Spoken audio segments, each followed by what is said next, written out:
You see what I mean? You see what the state's telling you, right? Yes. I mean, are they wrong? No.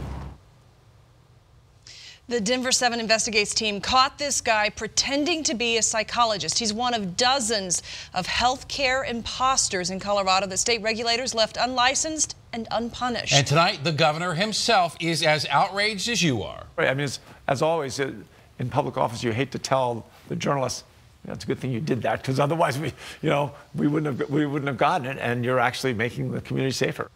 And big changes now coming to the state agency that makes sure your doctor is who he says he is. And that is a direct result of work by the Denver7 Investigates team and our own Ryan Luby.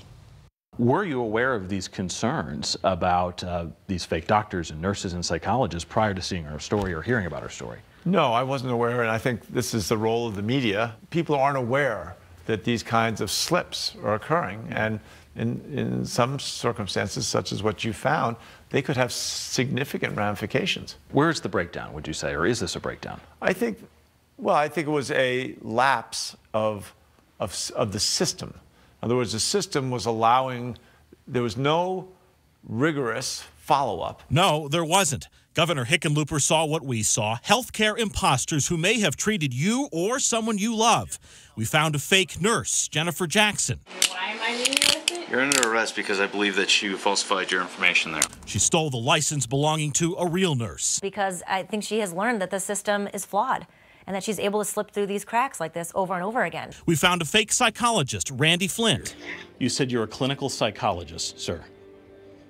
No, I'm not. I didn't say that. Yes, you did. Okay, I'm a clinical psychologist. State regulators told both of these imposters to stop more than once. Both are among the 28 people given cease and desist orders in Colorado in just the last 3 years.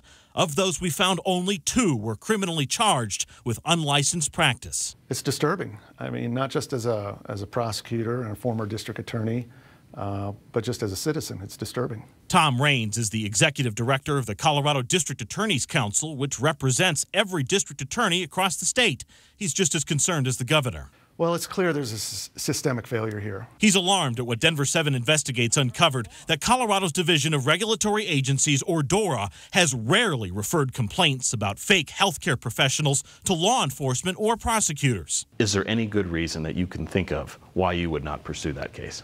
No, you'd have to pursue it because that individual practicing medicine without a license is endangering too many people on a daily basis, and who knows, tens, hundreds, thousands. It's too serious. That is where the changes will come. I mean, are you going to be personally involved with Yes, this? no, I don't have a problem following up. I don't mind being the heavy. Governor Hickenlooper says he's having DORA rewrite its own policies to make sure they actually do follow-ups about possible imposters and get police and prosecutors involved if need be. Right. I mean, as always, in public office, you hate to tell the journalists, it's a good thing you did that, because otherwise we wouldn't have gotten it, and you're actually making the community safer.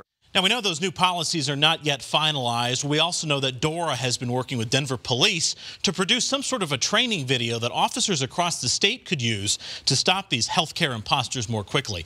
As for the fake psychologist we found, he says he has closed his practice. The Attorney General's office is now in the process of seeking an injunction against him, but still no criminal charges. I'm Ryan Luby, Denver7 Investigates. Great work from Denver7 Investigates.